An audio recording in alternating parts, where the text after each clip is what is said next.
Hello, everyone. I'm Traci Arieli, end-of-life doula and founder of Comforting Closure. Welcome to another episode.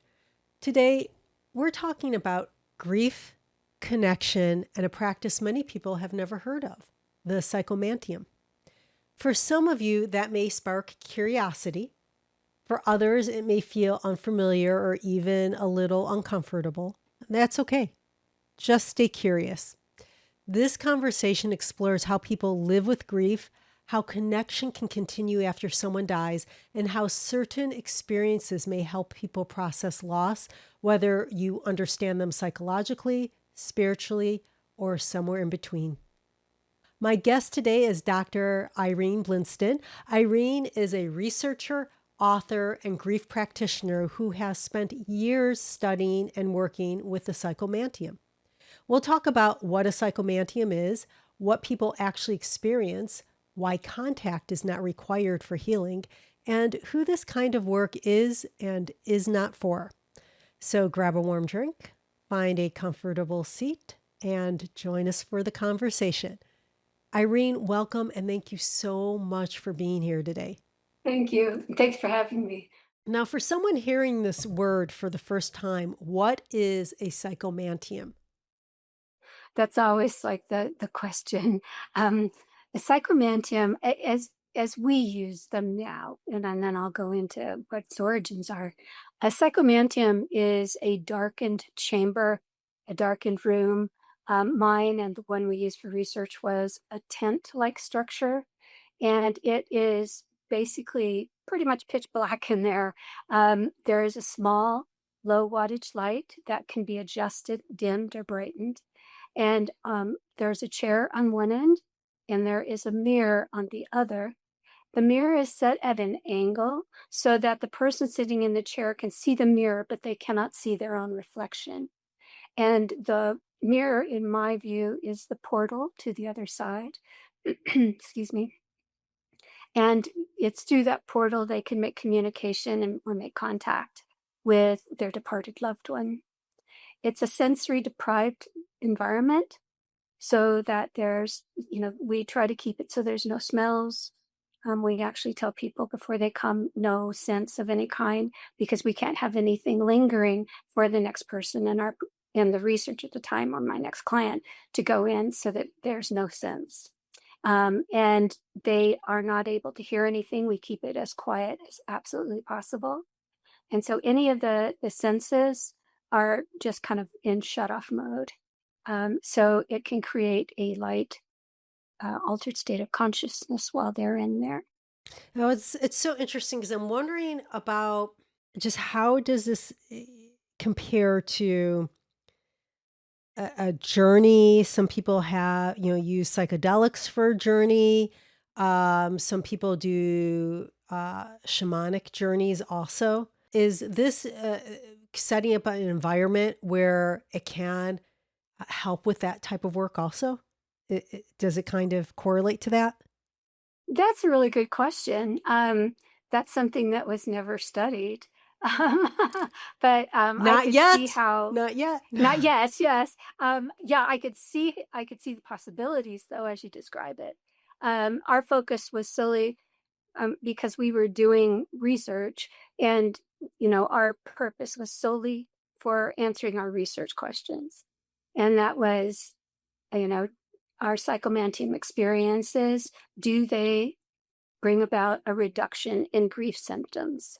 And that was our purpose for this.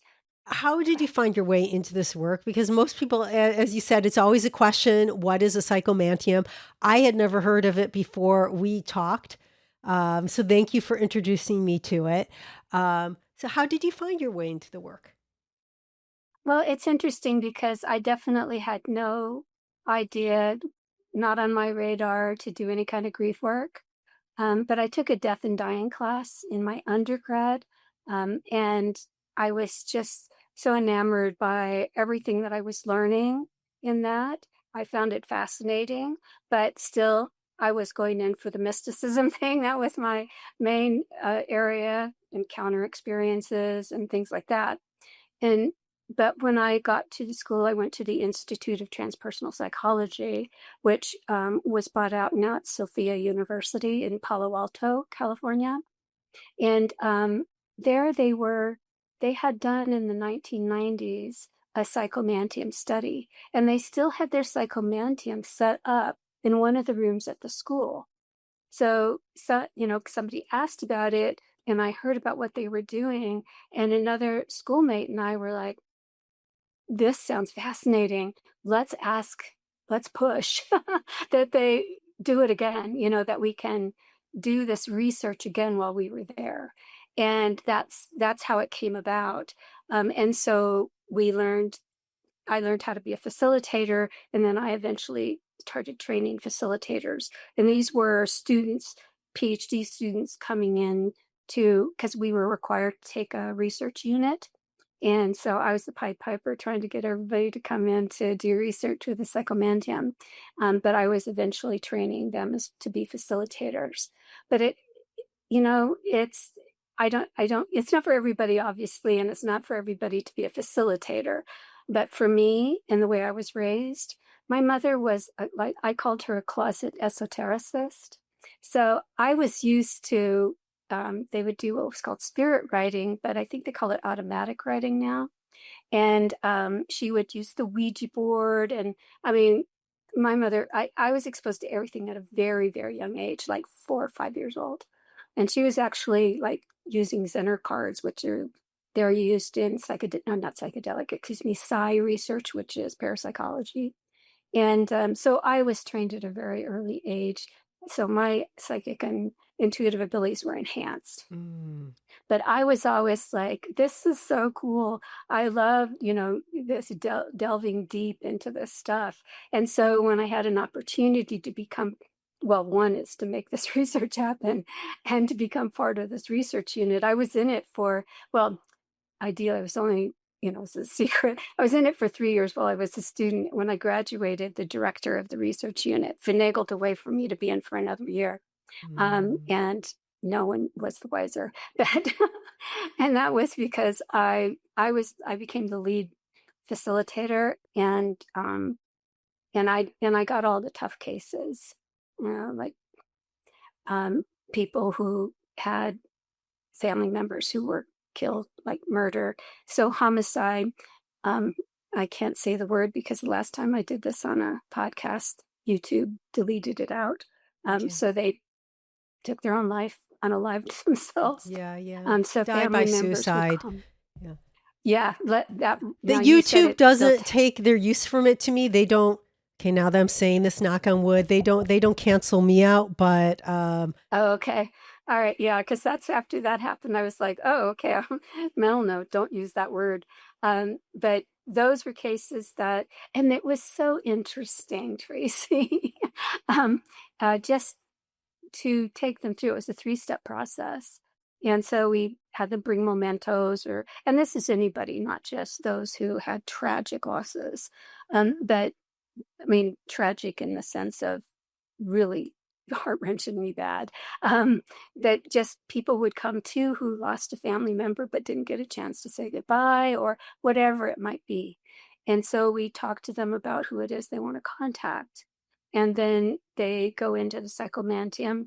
And in our research, we had a set protocol of 1 hour before. We do what we call the pre-session, 1 hour, approximately 45 minutes to 60 minutes in the Psychomanteum, and then another up to 60 minutes, what I called a debrief, but they called a post-interview, but it was really a debrief type of situation. And that's how I started into it. But once I started doing the facilitation, it was unbelievable. The people from the time that I see them in the pre-session to the time that they come out of the Psychomanteum, and just some of their experiences were just incredible, actually, really incredible. Yeah, I do want to talk about that research, but first I want to talk about the history, because when you're talking about it, of course, I think about, 19th century, end of, 19th century spiritualism. Like that's what really comes to my mind. But I also know that there's a psychological component of this, right?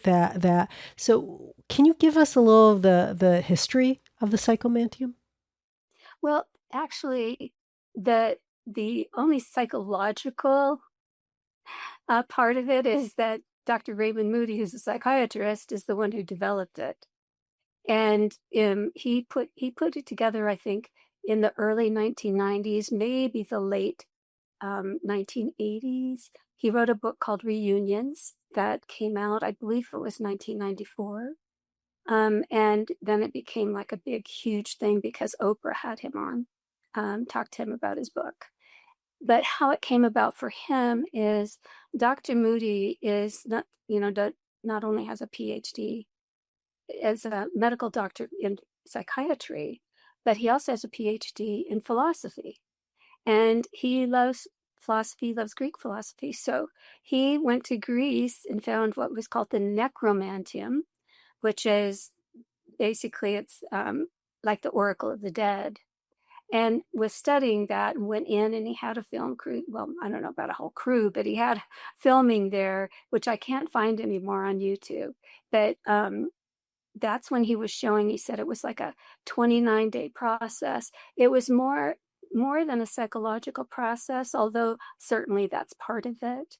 But the intention was more of a spiritual process.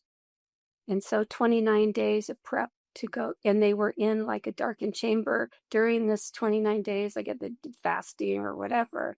And then they would be led into an open chamber that had like a cauldron there that was filled with water. It might have had oil on the top of it. It was a reflective surface. And that reflective surface is what they use to make contact with whoever it is, a dead person or the spirits or whatever it might be. And so Dr. Moody created he's an interesting person. If you ever meet him, I just love him. He's his character. And so what he did, he created a psychomantium. And the psycho, he called it the theater of the mind. And his whole setup, when he was doing it, he was looking to get people to have apparitions. And that was really specific for him. And so he wouldn't take anyone through unless they could see a vision in a crystal ball. And so they had to be able to scry into a crystal ball before he'd take them through because he wanted the chances to be better for them to have an actual apparition. But that's how the Psychomanteum came about, was through Raymond Moody and his research into the Greek necromantians. With your research, what were you trying to learn, and how was that research conducted, and what did you find? Our research primarily are can't remember exactly how many research questions we had, but I know that one primary, and that was our experiences, people's experiences in the Psychomanteum, a cause for reduction of grief symptoms. So we did both quantitative and qualitative, so mixed method research. Quantitative is like we did statistical analyses. Qualitative means that we would interview, we recorded them pre, post, then they talk about their experiences, and that data was transcribed and analyzed. And so we did both ways in our research.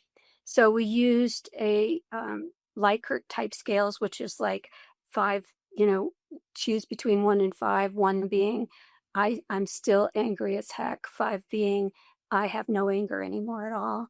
Like, how the heck did you leave me? And then there's sadness, depression, and things like that that they were to respond to. And so when we first had them, before they would come in, they received a packet. And in the packet, they would have the questionnaire. We also screen them. And this is something you're probably going to ask later on, just because curiosity would bring it about who it's not for. But we would have questions about, have they been diagnosed with a psychotic disorder? Are they on psychotropic medications? Have they suffered from depression? So we wanted to know that information, even if it was years ago, they didn't qualify for this study because our whole thing was about safety.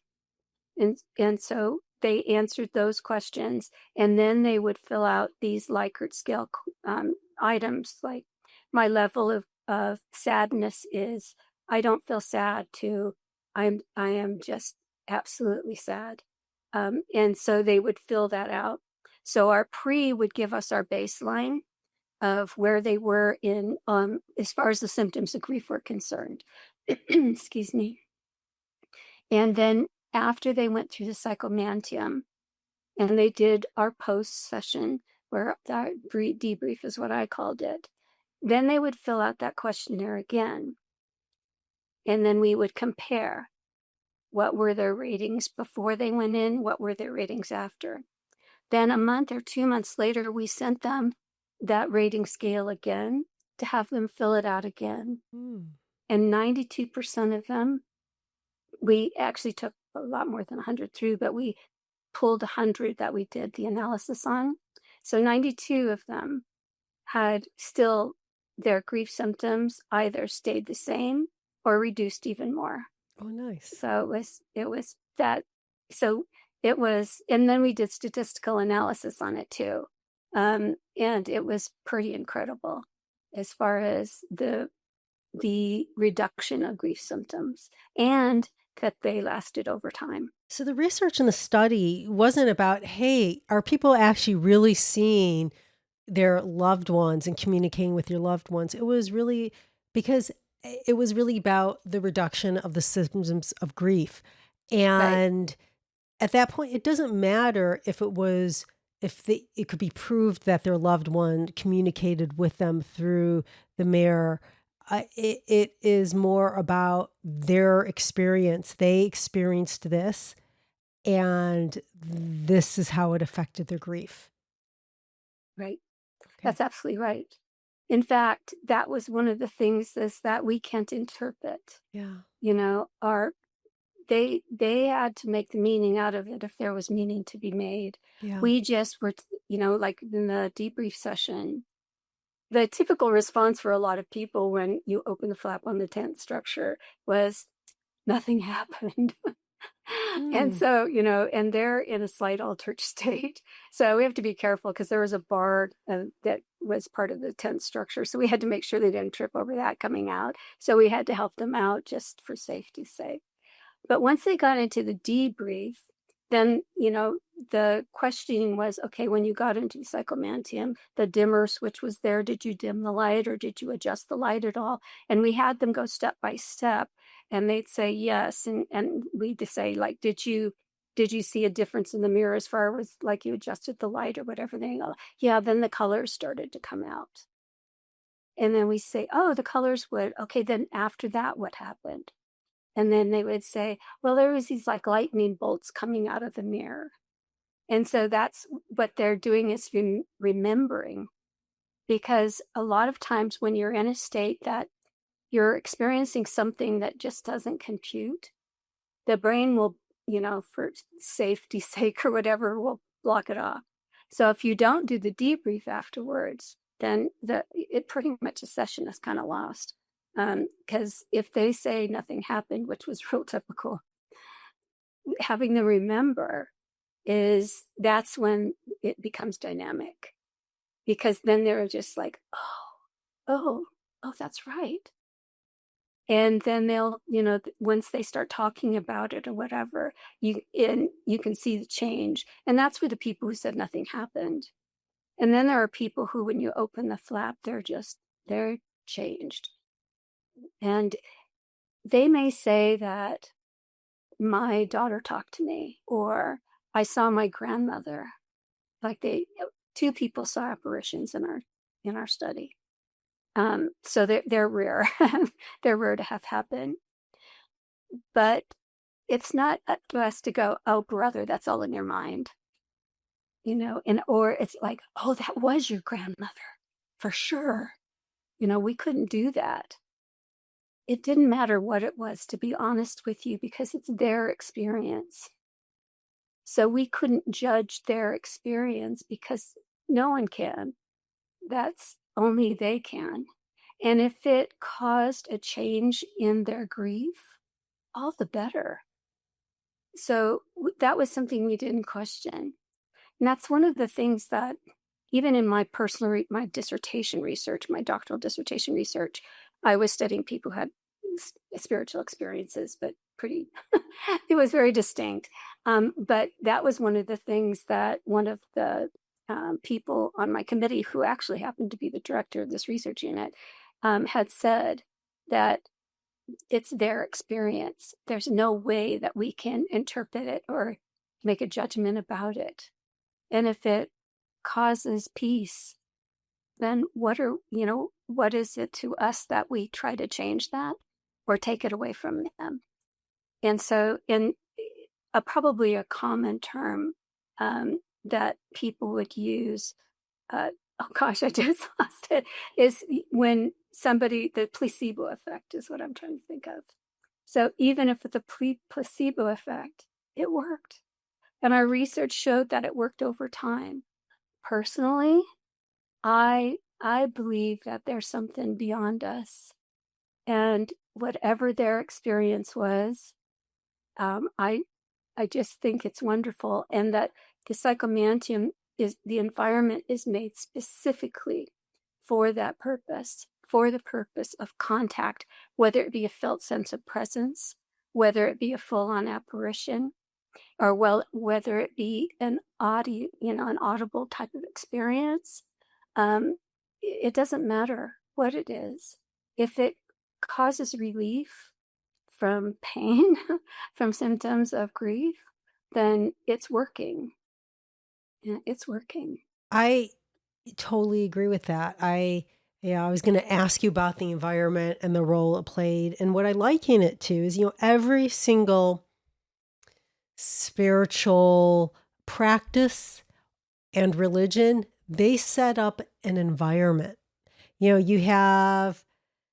go into a synagogue and they have, the ark at front, and they have the way that things are set up, and they might, that they take out the Torah, and they do the prayers, their songs in the church. You might have incense. You go into a Buddhist temple and they have incense, and they have if you're sitting on the floor, they have the pillows that you sit on. So it's an experience. And I think that what it really does induce, it wakens up something in the brain that we're not used to in our common everyday communication, working in.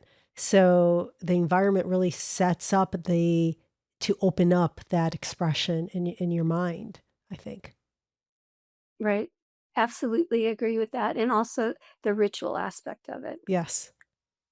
And that's why the pre-session and the post-session are really part of, and being led into the Psychomanteum. It's all part of that ritual, and it's a healing ritual, and so these people are being guided and held throughout the process. And so that's, because I was raised Catholic, so definitely the whole Catholic Church, and at High Mass and the censer and all of that. There's definite, and there is kind of that aspect to it, even though there's not all the bells and whistles and all of that. But the room itself, the Psychomanteum, the structure, or it can be a room too, but we had a structure like a tent in a room separate from everything else, so we could be outside the room even. So the people would be in there completely alone if they chose, and everybody chose to. Everybody did. So that definitely there's a ritual aspect. And that's why I feel that this isn't like, some people are like, it's therapy. It's not therapy. It is definitely not therapy, because we as facilitators are not like counselors or psychotherapists trying to, help somebody heal. We're just facilitators. We're guides. We guide them into the process. It's really spiritual guidance. there's no doubt in my mind that this is part of a spiritual service. Yeah. So, and you talked about an altered state also. Yes. And that's why I Yeah. talked Yeah. before about, you know, shamanic journey. And Hmm. some people, uh, you know, use psychedelics like, Right. psilocybin, like mushrooms, and have a journey. Um, and that's why I was wondering if it is similar in nature to that, do you think? Or you're like, no, it's different, which is, I'm just curious what you think. Yeah. Um, so anytime, if somebody is using any kind of mind altering substance, whether it be an entheogen or a manufactured substance, um, even, well, not all, if it's done correctly in a shamanistic or a healing way, there is a ritual aspect to it. Yes. But, if we try it on our own, then, do it on risk. But as you were talking, it made me think that where I went to school, there were people doing studies. Um, in fact, they got postdocs at like John Hopkins and stuff for their psychedelic research studies. Yeah. And And let me just clarify. So when I say shamanic journey, like my shamanic journeys I've had have not had any influence of psychedelics. I've done a psychedelic journey also, with help from, a therapist, and because I didn't want to do, uh, I'm a product of the 80s, and Nancy Reagan's, this is your brain on drugs still sits in my mm, mind. So I mhm. did want to make sure that I was taken care of. So I've done both.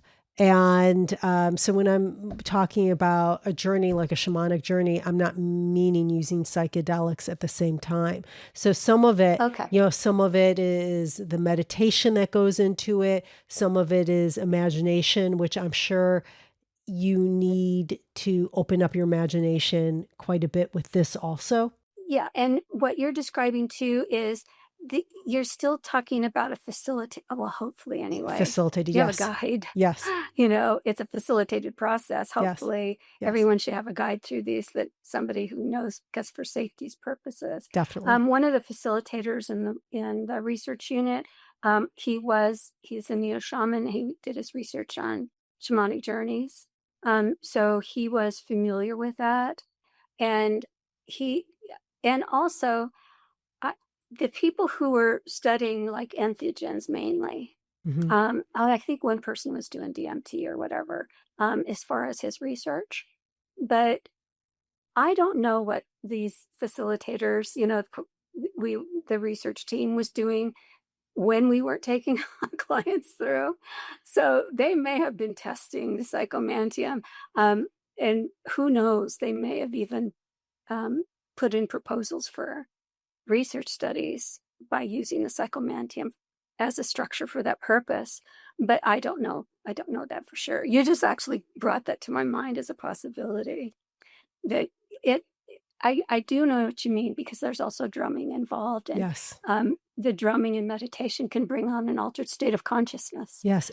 So I do understand what you're saying. So yeah, and so I'm the reason why I kept bringing it up is because I was kind of curious about if that altered state of consciousness is similar to what a person might go through in a psychomantium, where they feel that same, they have a similar experience, and it's not an out of control experience. Yeah, that's a good question that I really don't have a good answer for. Okay. Yeah, Dr. Stephen Schmitz would be the one to ask that, Yes. but because he was the one doing the shaman, and he's a shaman. He does shamanic work Interesting. around the world right now. Well, Um, when someone does have a powerful experience, how do you help them make sense of it? In the debriefing, how would you go about that? Well, that's part of the debrief. If they had, I mean, and I did have, well, I had two that came with complicated grief, prolonged grief disorder, and one in particular that was really, really bad. And when she went through, well, her daughter was part of a bicycle team that were in a van hit, she got killed.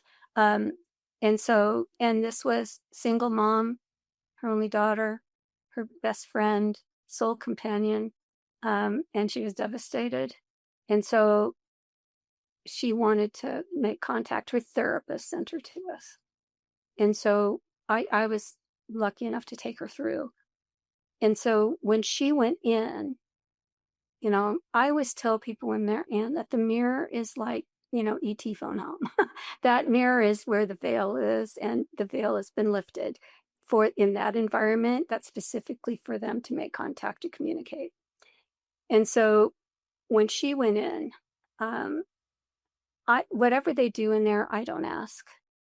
I tell them they can speak out loud if they want to. If they want to get out, they'll have to say my name really loud so I can hear them, because we make it so that we can't hear them if they choose to speak. And she didn't say anything. And then when I was getting ready to let her know she had 5 more minutes, because we give them like a 5 minute, go ahead and close. Or if they needed more time, then we would, the 1 minute countdown thing. And so when I was headed to the door to open it, just lightly and gently to let her know, before I could even get to the door handle, this just out massive, loud sob happened. And I was just like, oh my gosh, okay, she needs more time.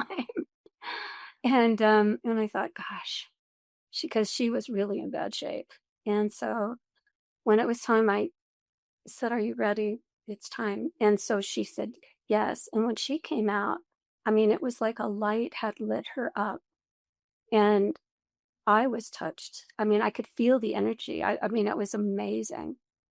And when we went into the debrief room and I was asking her questions, she was just like, I get it. My daughter talked to me. She goes, I heard my daughter. My daughter said, told this story so many times, I still get goosebumps when I say it. She goes, my daughter said that you feel like the only way we can stay connected is through pain, but we're always connected by love. And she had tears, but it was totally different. It was just like this awakening.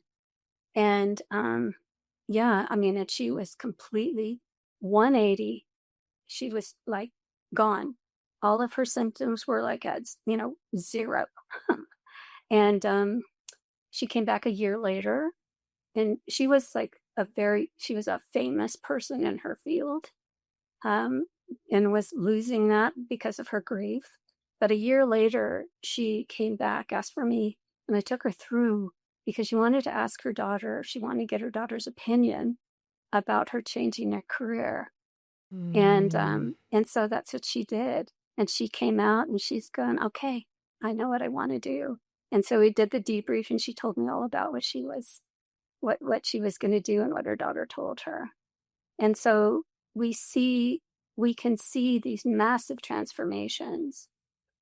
Just as a note to that as well, we had one of my teammates, a research teammate, she actually provided an interview for me for the book. And one of the things that she said was that she was already a therapist for years. And when she saw the change in people from pre-session going into Psychomanteum and then afterwards, she was just like, it's amazing. It's absolutely amazing. I'm like, yeah, it is. She goes, no, I mean, it is. She goes, it's like years of therapy, literally years of therapy in one session. So they spend 3 hours with us, and it's like all the grief, everything, all of the pain that they had was gone. And most people left with a sense of peace. It's really, and to witness that, I'm just like, we need debrief people, because I'm just like, I'm so touched by being a witness to it. it's hard. Sometimes there's just no words to describe the feeling of watching someone make that kind of transformation. And it's just like pretty much right in front of your eyes. It's incredible. Yeah. Now, for some listeners who wonder, are people just imagining versus something deeper? What would you say to them? I would say I don't care. I don't care what it is. I mean, there's going to be skeptics, of course there are, and that's okay. And like I said before, I don't care if it's just the placebo effect. It worked, and we know the placebo effect shows improvement, sometimes more so than a drug being tested.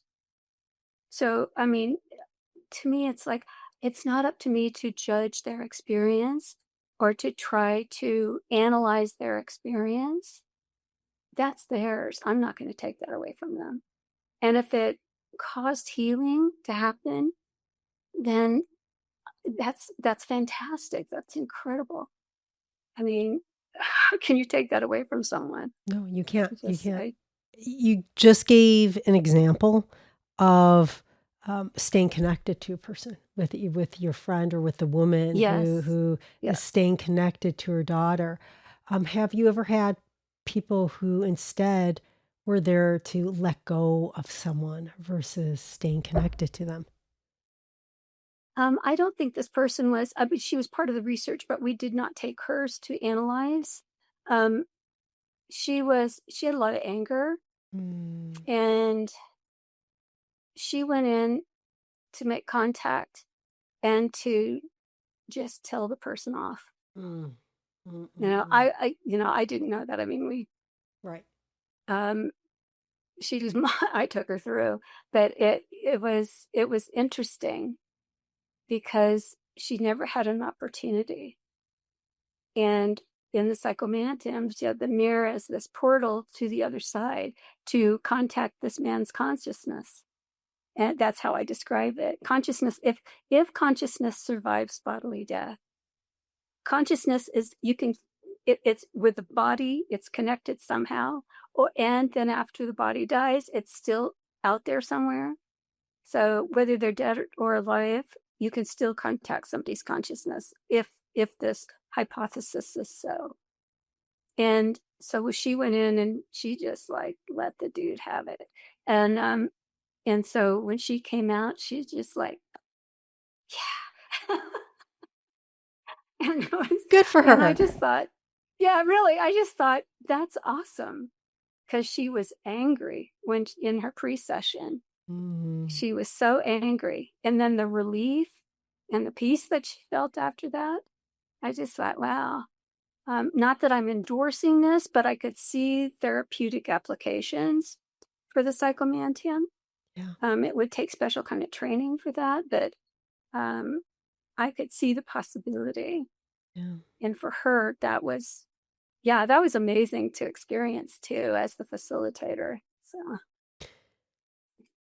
Now you kind of went into this a little bit, but who should not do this work? Like, is there, who shouldn't be doing this? Because, as you said, you should have a facilitator.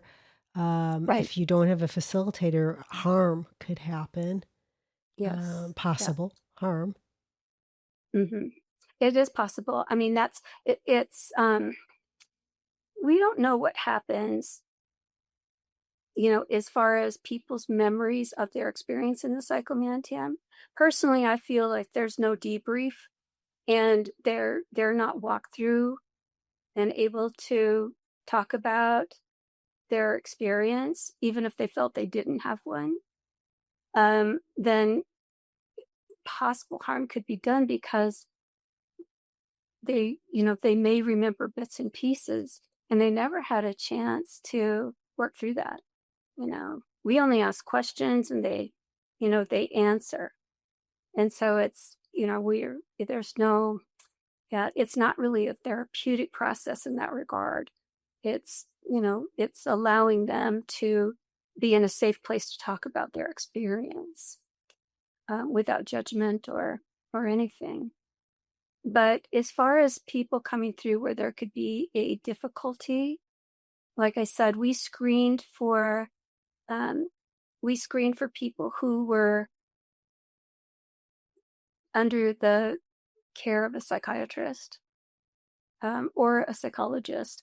As long as they, we needed to know, did they ever suffer from a psychotic attack or a psychotic disorder? Were they on, or had they ever been on antipsychotic medication?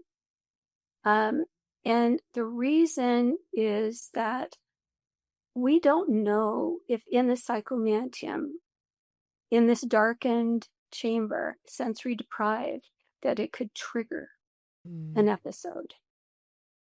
That we don't know. And so So go this ahead. is Sorry. for not only the research, but if you're working with someone today, that's one of the, like, you have to pre-qualify them almost. Oh, absolutely. Absolutely. Yes. Um, I, I talked to you before about putting together a certification program. And um, in that, I have a package that we're going to do everything exactly the same way we did the research as far as pre-screening. And I want I want my facilitators, people I train, that they're going to see what their scores are when they start and what their scores are when they're done. Because I want the facilitators to see that, yeah, it did make a difference.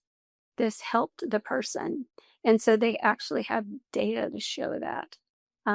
To me, it's just a safety, but also that they use the questionnaire to make sure that people don't go through that could be triggered.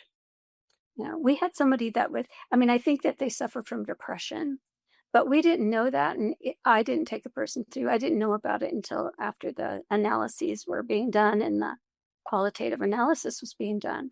Um, that he was triggered in the psychomantium.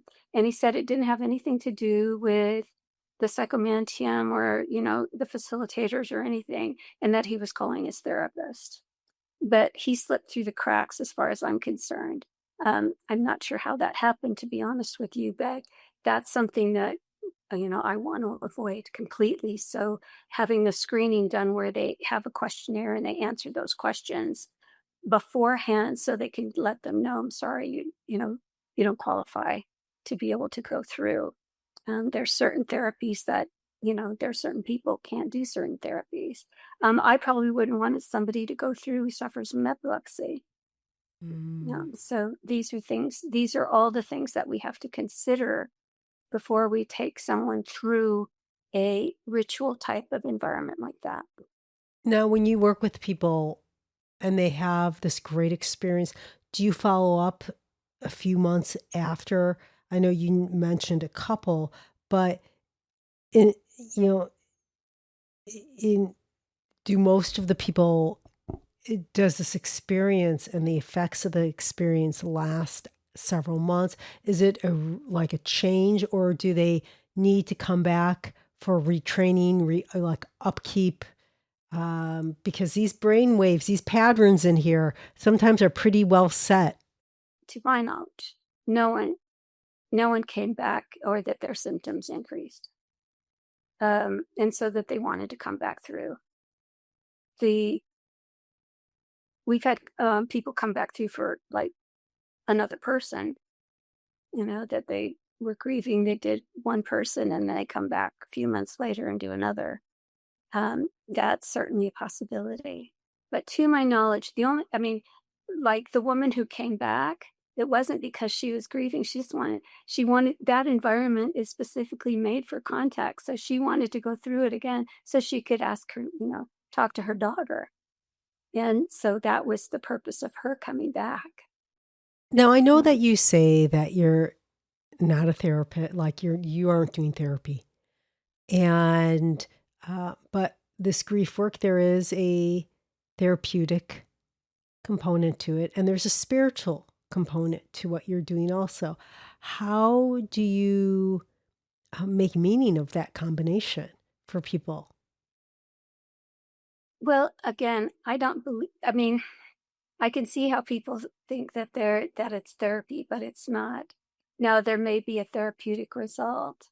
I mean, you're going to see that with mediums as well.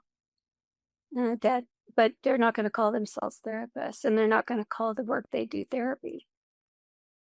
So there may be a what looks like a therapeutic response, but it wasn't because psychotherapy was being conducted. Now, I try to make that really clear that this is like a medium, this is spiritual guidance.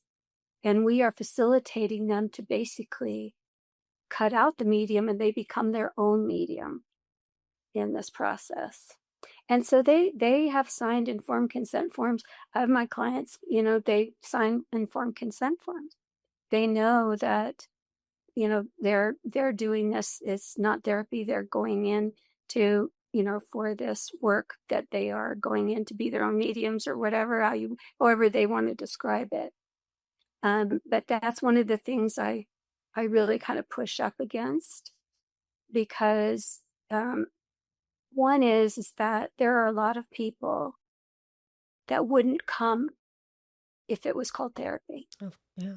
Part of what I do, and we'll talk about grief, the grief work, because part of what you're doing, I think, is grief work. But yes, what I do is grief work, and I've had a social worker asking, well, what's the difference between what you do and what I do? And there's a huge difference. I am only on a journey with that person. I'm walking beside them. And, I do a lot of practical work also. My boundaries aren't as set also as a therapist. And I do, if I couldn't be a therapist, because I would cross the boundaries too much. Exactly. So I think that there's a really good grief component to what you do, grief work component. Right. It is grief work. Yeah. But it's not therapy. Yeah. It's a tool for grief work. Yes, exactly. Exactly. Yep. Just like a medium or a death doula, because I mean, I would think in your experiences that most people that you're working with, I can only say with my father, he was so afraid to die that it was, I mean, anticipatory grief is huge. I'm sure the people that you work with. So yeah, it's grief work. Very few people want Psychosis. to die. Very few people, Yeah, right. and Right. very few people don't have fear. I haven't met any people who don't have fear about dying yet, even people who are believers in an afterlife. We don't remember, we haven't died, our bodies haven't died yet, or we don't remember it if we believe in reincarnation. So it's scary, period. Right. Right. And you're dealing with that head on. Yeah. I'm just dealing with the family members in the aftermath. Yeah. And one thing too is that we like to wait 6 months after the death of someone before we take them through. Because I suppose in our research, it was, to allow them to have to go through that initial grief process. And then we had cases like they would come to us, and they would be screened basically if they would go through before 6 months was up. But that was kind of this, we want to wait 6 months, and then, we had a wait list, so we'd get you on the wait list for 6 months from now or whatever. So that's one of the things that we would do too.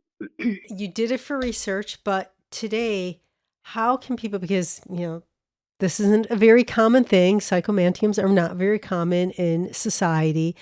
Where can people find a psychomantium and a facilitator to work with? On my website, portaltohealinggrief.com. Portal to Healing Grief is all one word. I have where they can, well, I've also written a book called Gazing into the Afterlife, but they can have schedule a call with me, and we can find out what it is that they need. for now, I am getting a new Psychomanteum built. Mine burned in a house fire. So I don't have, I currently am not doing sessions. I refer to a person in Oklahoma. Um, to my knowledge, she's the only person doing it in the United States that I Wow. would trust. That I would trust. There might be one other person who was a classmate of mine, but I can't find her contact information or anything because I would have her on my website to refer to her. But I can't find her. So as far as I know, there's only one person doing it right now. And I refer to her in Oklahoma. And your But old if school in somebody is Palo interested, Alto, do they still have the Psychomanteum? they're this is where it gets a little weird. um, the the Psychomanteum that we had for the research, to my knowledge, was sent to another school. When the Institute of Transpersonal Psychology was being sold to another school that they named Sophia, some of the faculty from ITP went to this other school in San Francisco, and they sent the Psychomanteum over there. But I just talked to a woman, Dr. Marilyn Schlitz. She's part of the faculty at Sophia, and she was doing Psychomanteum research that I just found out about. I spoke with her on the phone, and right now she's finished with the in the chamber type of research. But I don't think she used an actual Psychomanteum structure. I think she just created a room, kind of like what Raymond Moody did. But that's the only thing I know of, and that was happening in Palo Alto. But for now, I think that part of her research is done. So you can't even can't even sign up for research to go through. And we had a waiting list when we did it. We did it for 3 years. Wow. And then we gathered all that data, and then we started to do the analysis. So, And so you wrote a yeah. book So, about it. Can you mhm. tell us a little bit about the book and what people can expect from it? The book talks about the research that we conducted. I basically start the book. Well, there's an introduction. There's a preface saying how the heck I got involved in that, and then the introduction about just things about the Psychomanteum, and then there's a chapter on why people want to be connected and contacting the dead and the different rituals culturally, like the Day of the Dead, the different religions where they still stay connected, which leads to like the continuing bonds theory. Then I start talking about the Psychomanteum, Dr. Raymond Moody.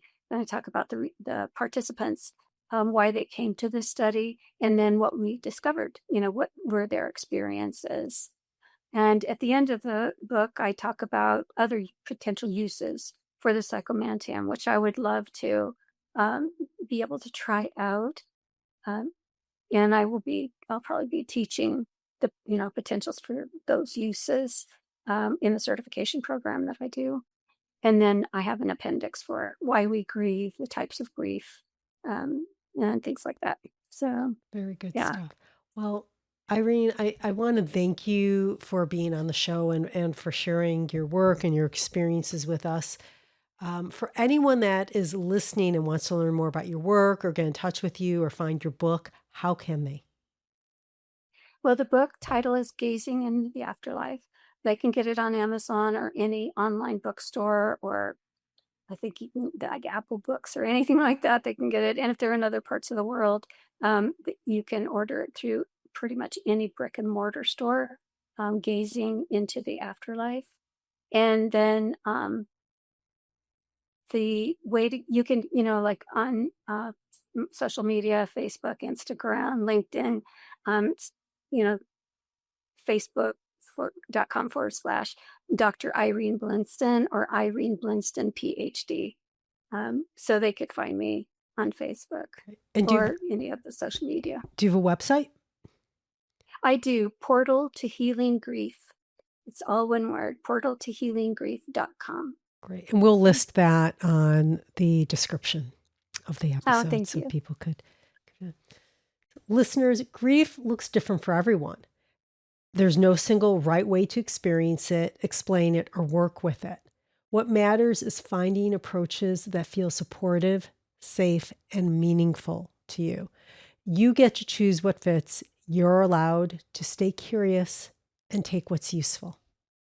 Thank you for joining us. If you've any questions, please comment below or reach out to me directly. And if you found this conversation to be helpful, please like, share, comment, and subscribe.